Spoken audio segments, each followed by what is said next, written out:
Well, ladies and gentlemen, boys and girls, we have got our traveling out of the way. I recently returned from spring training in Fort Myers. Of course, I came back just in time for the tsunami that hit a few days later. Roy was smarter than me. He scheduled a trip to Mexico and missed the tsunami. And Jim Suhan escaped the tsunami as well, leaving town. So I'm the one who did a terrible job of trip planning. But we've made it here. We've got our trips out of the way because the regular season's coming. And so we are here to bring you this week's episode of the Chin Music Podcast. Thanks for joining us. We'd like to thank our sponsors right off the bat. You're listening to us on the Aquarius Home Services Studio. And we also want to thank OnX Maps. Roy, we're closing in on opening day. The Twins are going to be playing at Baltimore against the Orioles. It's time to kind of take a look at what it's going to be on paper, how this team looks on paper. I want to talk about offense today because I'm concerned about how they're going to score runs. I'm not concerned about them wanting to run. My God, Josh Bell stole third the other day. When Aroldis Chapman wasn't paying attention on the mound, or was really slow going to home plate. So they're in that mode where they're going to take advantage of every little thing they can. But in terms of crafting out a lineup, I don't know who's the number 3 hitter on this team. I don't know who the candidate should be. I don't know who the cleanup hitter is going to be. What are your thoughts on this subject here? It's time to start trying to figure out how this team's going to look on paper when they line up on a week from yesterday, which was the 19th against Baltimore. Yeah, wouldn't you love to kind of see what's going on inside Derek Shelton's head as he's got 8 pieces of paper laid out in front of him, writing down different lineup combinations, saying, I don't know what I'm going to do. Because, he's faced with the number one priority, the number one thing that he's looking at is exactly what you said. And it's been the issue, before Nelson Cruz was here and ever since he's been gone. Who's going to hit third? And they just don't have a third place hitter right now. That's obvious. So that really kind of defines what the lineup is going to be, and it's going to be very, very different against right-handed pitchers and left-handed pitchers. Very, very different. So, in absence of a clear third place hitter right now, my guess is he'd be leaning toward having Keishel and Buxton, 1 and 2, for obvious reasons. The first hitter and second hitter are going to be guaranteed the most at bats of anybody, and it's going to say, okay, they both can run, they both can get on base, they both have high impact potential in the lineup. Let's just run them up there to the top and see what can happen. Keishel looks to me like right now the best third place hitter, just because of his ability to take tough at bats against all kinds of pitching, and you'd think that Buck would be third or fourth, but they can't really afford the strikeouts without a whole lot of protection behind him. And I think they just want to get him up there in the lineup as quickly as they can. So I think that's going to define, that third place spot is going to define, who is the third place hitter. Well, actually, probably the whole lineup is going to be defined by who's pitching. And, left-handed pitching, it's going to look a little funny for a while. They could even run Jeffers up there in the third spot because he hit left-handers really well. But after that, what we really get down to, I think, is the same thing we've been talking about for a long time.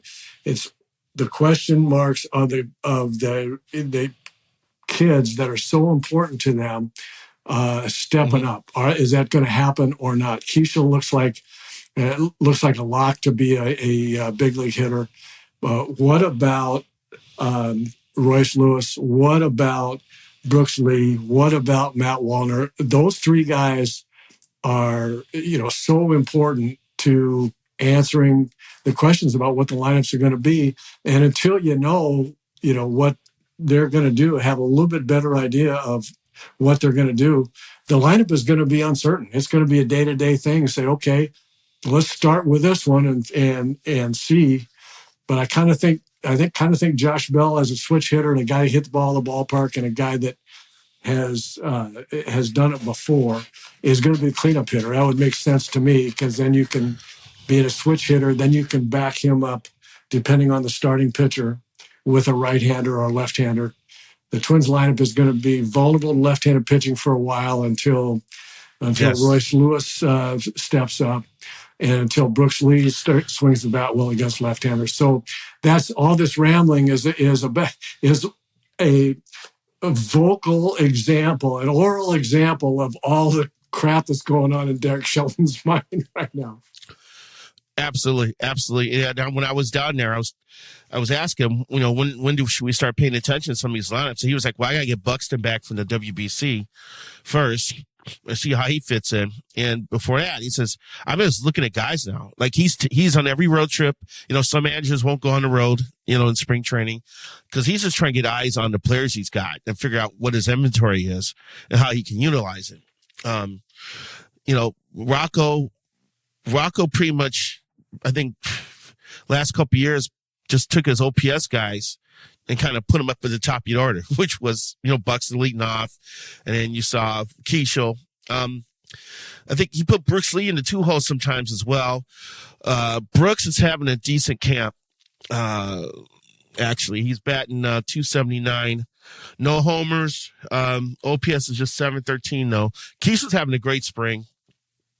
I think, to your point, I think Keishel's probably going to be bat anywhere second or third. He's probably going to be in the middle of that order because just by default, because he's the one he performed last year in a limited role because of injuries. He's having a good spring. And he just looks like he deserves that spot. So I expect Buxton leading off, Keishel second or third. Then after that, I don't know. I've got Alan Roden on the team, Roy. I think he's going to make it, especially with Austin Martin being out and maybe not be ready at the beginning of the year. That means Roden may not be in the lineup opening day because they'll be facing a lefty. But against right-handed pitchers, I think Roden's going to be out there and left. And, he's 26, and he's proven he can hit and wear out AAA pitching. This is his time. So Roden may end up being like somewhere like in the 5th spot. In the order. I don't know about cleanup. Maybe Josh Bell ends up cleanup right now just because a little bit of he's got some pop. He's actually played well this spring. He's batting 324. The problem, Roy, and we can get to this too, because I want to get into the whole, do you have to have a great spring training? Does that automatically predict how you're going to do during the regular season? Because you got Keisha batting 364, so you think he's going to do well. But on the opposite end of the spectrum, Royce Lewis is batting 091, Roy. He homered in his first spring training. I want to say he homered in his first spring training at bat. And since then, it's been a disaster. Royce has had 33 spring training at bats. He's got 3 hits, man. Is that a cause for alarm? Or do we not take spring training stats as seriously as we should or should not? I think generally speaking, I would say spring training stats don't matter. I have seen countless absolute Babe Ruthian stats from guys in spring training, and they get the bell rings, and it's just not the same player. I've seen it my whole career in the game, playing and talking about it, watching it and talking about it. And most of the time managers and coaches will say, it just really doesn't matter when the bell rings. It's, guys, are who they are. That's the general rule. I will tell you that a manager looking at guys that he really counting on, that get 30 plus at bats and hit 090, they're very worried. They're not. They want to say it doesn't matter, but they're very worried. I mean, and so I want to still be in the camp that Royce Lewis will figure it out. Things will be different when the bell rings, but man, it's you just don't know at this point. And so that's one really, really big issue. I would say, for example, Brooks Lee. That's nice that he's having a good, a decent camp. Um, when the season starts, it could be even a lot better. It doesn't necessarily mean the bell's going to ring and he's going to hit 360 right out the bat. But I think him having a decent camp, augurs well for when the season starts and him kind of finding himself. So it's all individual. It's all just depending on who the guy is. Most of the time, when you say it doesn't really matter in spring training, you're talking about guys that have been established and kind of know what they're going to do. And if they have a bad statistical spring, you're not worried about it too much. But guys like Royce Lewis, who you didn't know about going into spring, hitting 090, that's a big problem. Yeah, and I was down there during some of it. I actually talked to Royce for a column that I have not written yet, because my premise was it's not too late for this guy to be the guy, but we need to see that guy this year. Yeah, he's 26. I think he's pushing 1,000 plate appearances for his major league career. It may be like around 800 or so. So he's at that point now where things need to click in. He remade his swing during the offseason. He hired a hitting coach. He went back to his old workout plan. He physically looks great. He's actually played well in the field, Roy. I saw him in back-to-back games make 2 nice plays in each game. There was one game I was there where Zebby gave up like 4 runs in the first inning, and Royce almost got him out of trouble with a spectacular a play on the chopper down the line that he missed throwing out the guy by a hair, which would have been the 3rd out. And then Zebby gave up like 3 runs after that. So I was also there for the game in which a raccoon got loose in the stands, where it was running across the stands, scaring people, while the wildlife people were trying to chase down this raccoon. So I'm in the clubhouse after the game. I said, the highlight of the game was that doggone raccoon, like, making a break for it. And Royce overheard me and goes, "What about the 2 plays I made?" I thought that was the highlight. I said, okay, all right. So I will say I've seen Royce play well defensively in Florida. But he's a type of guy who could just inject a lot of life into a batting order with that bat of his. He's got pop. He could drive in runs. It was just 2-3 years ago, Rocco thought Royce was his best option at cleanup guy. He's got to be the guy. This is, if there's anyone, this is a big year for Wallner as well. There's 40 homers in that swing, and he's got to find a way to make more contact. And he's batting 330 this spring. But if there's a guy who probably has the most to lose by a poor season, it is Royce Lewis. Yeah, there's no question. Ever since he burst on the scene as Mr. Grand Slam, and just day after day doing something big, it hasn't been the same. We all thought, with Rocco, there's your guy. Let's build a club, around him as quickly as we can, and it didn't happen. So really hoping that by the time Royce reaches the 1,000 at bat mark, that he's found himself and can be some really positive semblance of the guy that he was. The other thing I would just say quickly about Luke Keeschel and potentially hitting 3rd in this lineup, the fact that he's hitting whatever he's hitting in spring, 360, I think you said something like that, it's really not a surprise, and that's really positive, only because it's never been really different for him. When he was healthy and playing in the big leagues, and when we saw him at Target Field and playing in the American League, his at bats always looked the same. And I said the first time I saw him, I thought to myself, and then said on this show, there's something different about this guy. I don't know that I saw him get a hit. But what I did see is the way he takes pitches, and I sat up and said to myself, "This guy's a big league hitter." I just watching him take pitches, he was so under control. Looked like he saw the ball early. He wasn't charging after it with his stride. He was relaxed and took pitches like he saw early exactly what they were. And you can learn a lot about a hitter by watching him take pitches, and he's the best in the Twins lineup at doing that, and not just because I don't mean he's taking pitches because they're balls. I mean he's taking pitches because it's not the ball he wants to hit. He knows exactly early on, and he has just been that kind of solid whenever he's played in big league games. And now for him to be having a great spring, it's A, not a surprise, and B, I think is just a continuation of who he is. I think that's a real positive. I just think he's a big league hitter. And right now, because of the bats that he takes, that kind of I'm alluding to, that gives him I think he's Derek's best option for hitting third, because your third place hitter, you got to count on him to have a good at bat, all the time.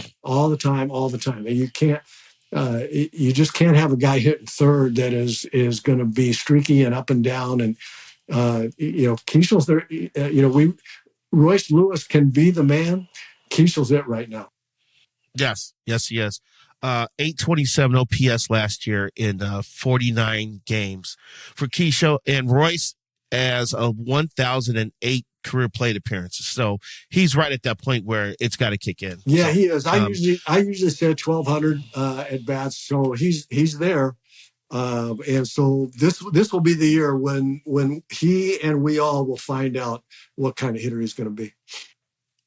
Before we continue, let's take a pause to recognize our fine sponsors, starting with the Aquarius Home Services Studio. When something goes wrong at home, Aquarius Home Services makes the solution easy with one call to one team and no hassle to find a different handyman or company for each type of job. Aquarius has experts in heating, cooling, plumbing, and electrical. That means you get the right expert every time and solutions you can trust. Right now, enjoy $98 off any heating, cooling, plumbing, or electrical repair. Aquarius, one call, problem solved. Earning the right to be recommended. Schedule today at AquariusHomeservices.com.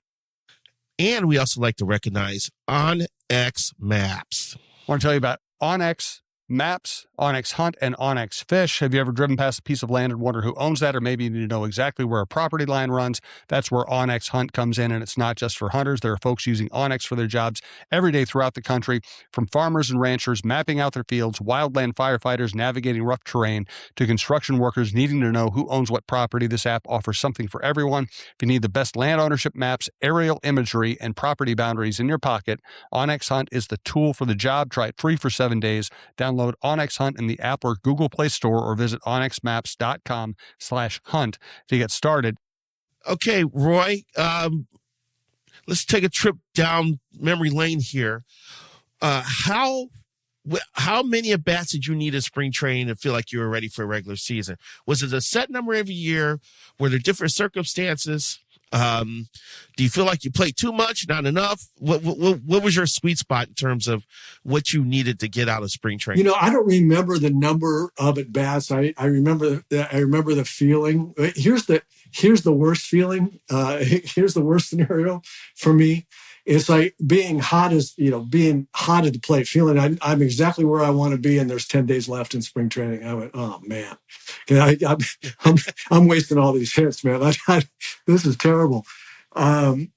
So I don't really, and there were times, frankly, that I needed to keep playing because I'm still searching to find it just a little bit. So it's kind of a feeling of where you are. Generally speaking, most hitters are ready, pretty quickly, and they're ready to go like right now, maybe a few days before now, and you just kind of then you got to try to lock in the last week or 10 days and just try to keep doing what you're doing. I didn't have a set number of at bats, but I want to say it was 25 or 30. Probably. Okay. All right. That's good. Because you're looking at the Twins numbers right now. Keishel's at 44 at bats. Brooks at 43. Warner's at 39. So it's right in there. The one guy, I think Buxton ended up not playing every game in the baseball classic. He probably needs to play all week, I would imagine. Yeah, he didn't have a whole lot. He didn't have very many at bats at all. Yeah, he's got to play. He's got a hit. That's here this last week, no question about it. Yep. So, want to shift gears a little bit here and get your thoughts. Had a chance to talk to a Twins coach while I was in Florida, and he was gushing about Mick Abel. And Mick Abel was in the middle of a run of 10 scoreless innings with no walks.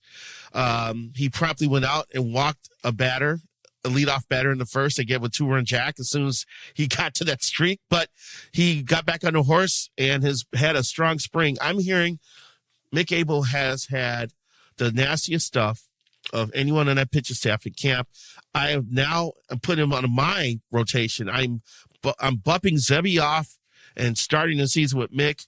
I don't know how much you've had a chance to see Mick pitch, but what are you hearing and what are you thinking about the kid that the Twins got from the Phillies? Yeah, I haven't seen him pitch. I'm hearing the same thing that you are, just about how nasty the stuff is. The problem is as I've heard about him, the problem is virtually always the case. So how many times do we talk about this? It's guys with great stuff and no command, right? And the guys that can that finally figure out the command, the guys with really eye-popping stuff, which evidently, even the Phillies thought so. But had a chance to get their closer and said, well, we can't wait on this guy any longer. We can't wait on this command any longer because we have a chance to get one of the best closers in the game. And where they were from a roster, you see why they do that.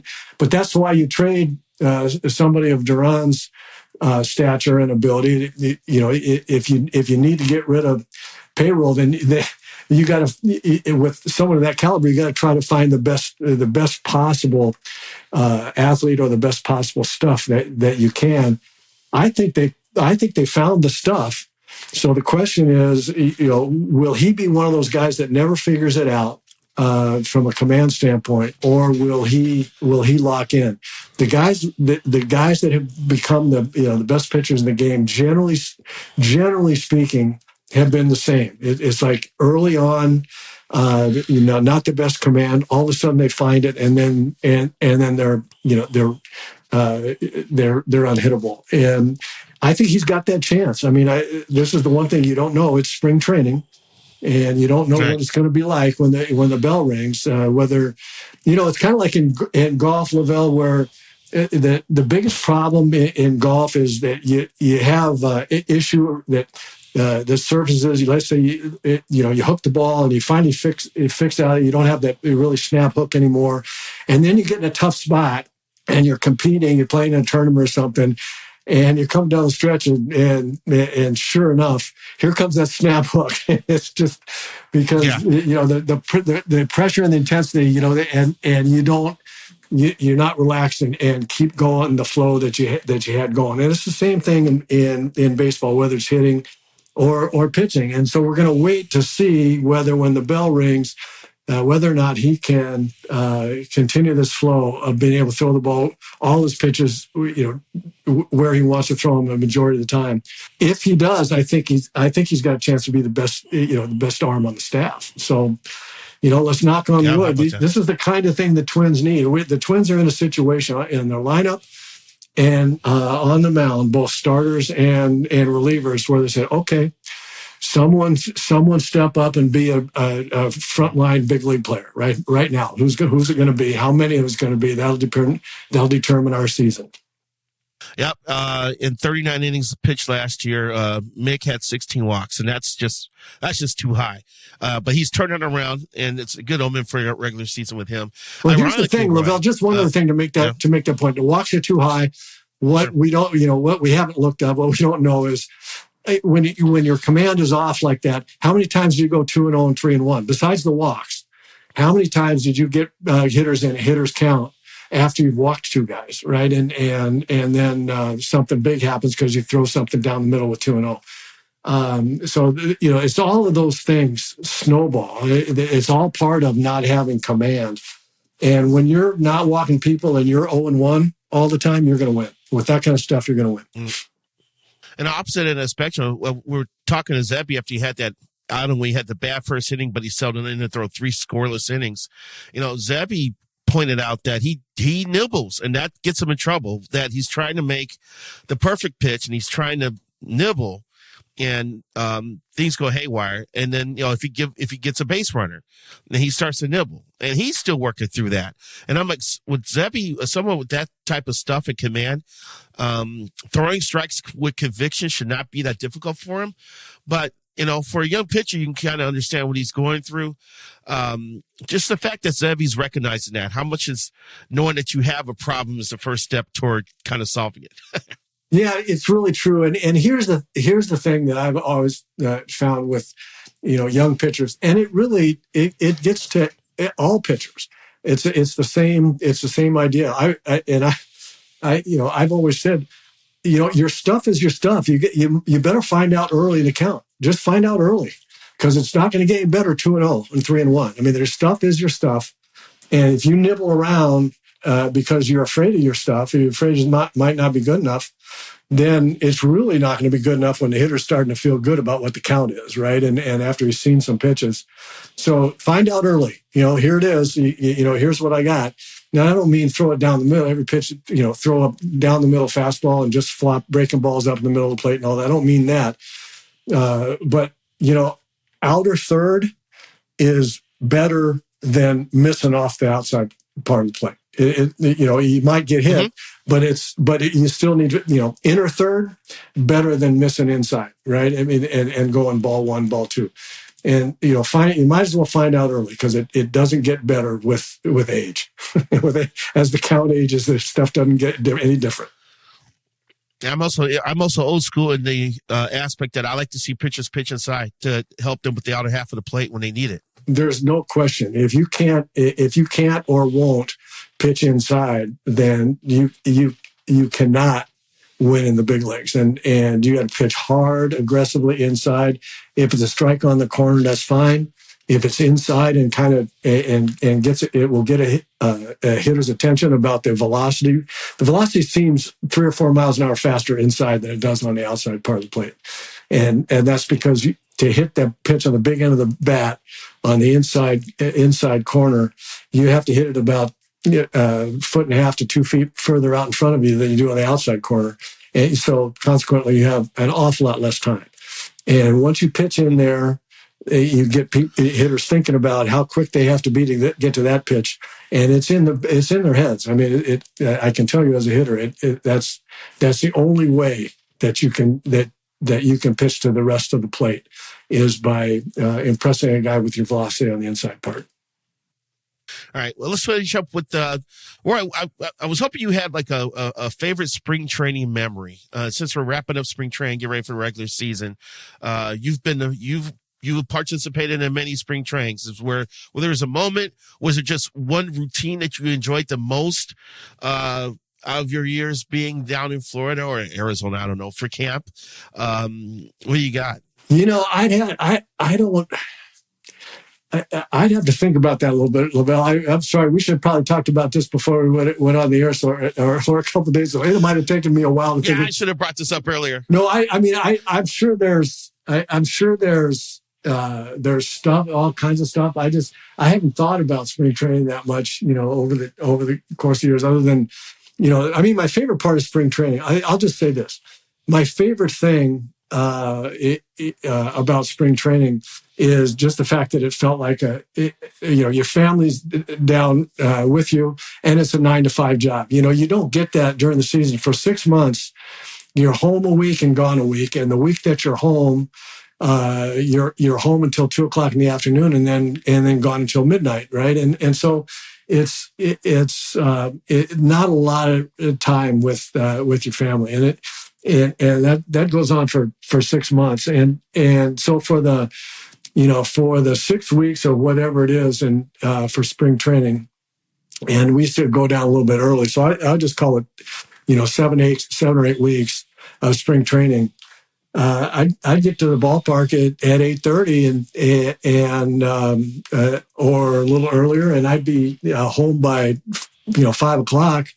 And that was every day with my wife and my kids. You know, there's just like it felt like I was a normal person. You know, going to a 9 to 5 job, and then coming home and having dinner with my family and playing with my kids, and you know, doing that kind of thing. So for 6, 7, 8 weeks, it was the best of all worlds, because I was playing ball, which was my absolute mission in life. It was the thing I loved to do more than anything. And except for being with my family, which in spring training I got to do also. So that was the best part of spring training. Perfect. That's a perfect way to sign off on the show today, and to sign off on spring training. Ladies and gentlemen, when you hear from us again next week, we'll probably be in Twins season preview mode to see what Roy and Jim and myself think about how many games the Twins are going to win. I don't know if the first number is going to start with an 8, but we'll probably find out next week. Roy, thanks for joining us as usual, and we'll talk to you soon, my friends. Take care.